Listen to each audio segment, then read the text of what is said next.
அதிமுக பொறுத்தவரை நாங்கள் தான் எப்போதும் எஜமானர்கள், நாங்கள் வெள்ளைக்கோடி வெந்தர்கள் இல்லை என்று முன்னாள் அமைச்சர் செல்லூர் ராஜு கூறியுள்ளார். மதுரை அலங்காநல்லூர் அருகே உள்ள கோவில் பாப்பாக்குடி கிராமத்தில் புதுப்பிக்கப்பட்ட சமுதாய கூடத்தை அதிமுக முன்னாள் அமைச்சர் செல்லூர் ராஜு திறந்து வைத்தார்.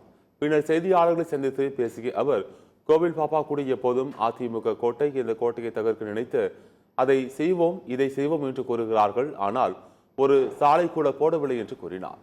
அதிமுகவை பொறுத்தவரை நாங்கள் தான் எப்போதும் எஜமானர்கள், நாங்கள் வெள்ளைக்கொடி வேந்தர்கள் இல்லை என்றும் செல்லூர் ராஜு, எங்கள் கொடியை யார் ஒற்றுக்கொள்கிறார்களோ அவர்களை இணைத்துக் கொள்வோம் என்று தெரிவித்தார். திமுக ஆட்சியில் மக்கள் எல்லோருக்கும் அல்வா கொடுத்து விட்டார்கள் என்றும் அவர் கூறினார்.